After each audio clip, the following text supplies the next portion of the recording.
As I have already delivered my farewell address, I will try to be relatively brief.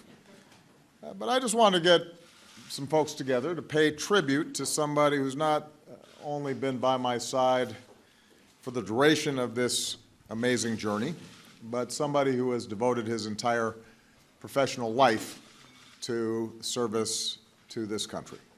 The best Vice President America's ever had, Mr. Joe Biden. This also gives the internet one last chance to talk about our bromance. Behind the scenes, Joe's candid, honest counsel has made me a better president and a better commander-in-chief.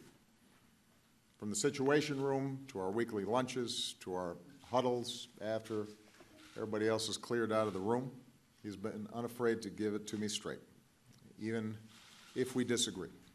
In fact, especially when we disagree. And all of this makes him, I believe, the finest vice president we have ever seen. And I also think he has been a lion of American history. So, Joe, for your faith in your fellow Americans, for your love of country, and for your lifetime of service that will endure through the generations, I'd like to ask the military aide to join us on stage.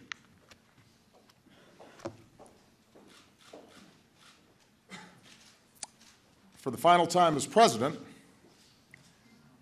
I am pleased to award our nation's highest civilian honor, the Presidential Medal of Freedom.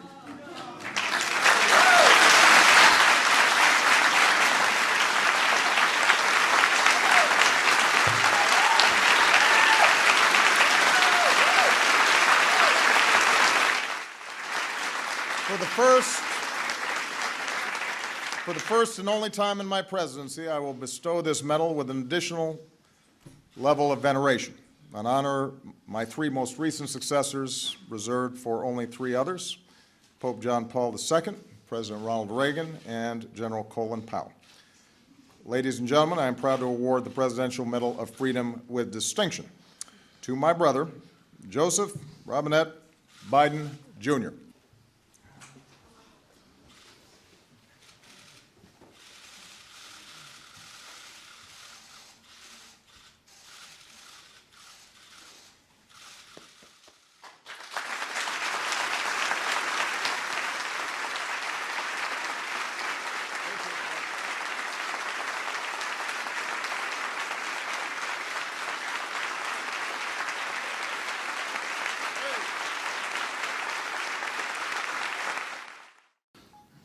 President's line often, other people don't hear it that often, but when someone say, can you get Joe to do such and such, he says, I don't do his schedule, he doesn't do mine. Every single thing you've asked me to do, Mr. President, you have trusted me to do. And that is that's a remarkable thing. I don't think, according to, I see the president of Georgetown here as well, I don't think according to the presidential and vice presidential scholars that kind of relationship has existed. I mean, for real. It's all you, Mr. President. It's all you. The reason why when you send me around the world, nothing gets, as my mom would say, gets missed between the cup and the lip is because they know when I speak for you.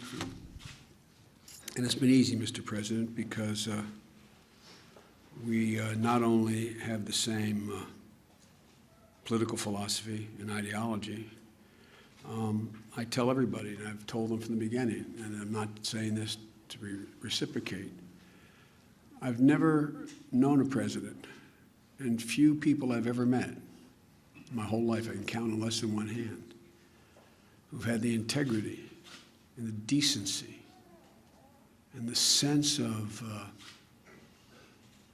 other people's needs like you do. As he can tell you, I get to give you advice. I get to be the last guy in the room and give you advice on the most difficult decisions anyone has to make in the whole world. But I get to walk out and you make it all by yourself. All by yourself. Harry Truman was right about the buck stopping at the desk. And I've never once doubted on these life and death decisions. I never once doubted that your judgment was flawed. Not once. Not once. We've disagreed and we've argued and we've raised our voices to one another, which we made a deal we'd be completely open like brothers with one another. But Mr. President, I've watched you under intense fire. I will venture to say that no president in history has had as many novel crises land on his desk in all of history. The Civil War was worse, the World War II was worse, World War I. But, Mr. President, almost every one of the crises you faced was a case of first instance. Case of first instance. And I watched that prodigious mind and that heart as big as your head. I've watched you.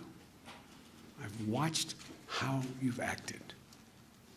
When you see a woman or man under intense pressure, you get a measure, and you know that, Michelle, and your daughters know it as well. This is a remarkable man. And I just hope that the asterisk in history that is attached to my name when they talk about this presidency is that I can say I was part of the journey of a remarkable man who did remarkable things for this country.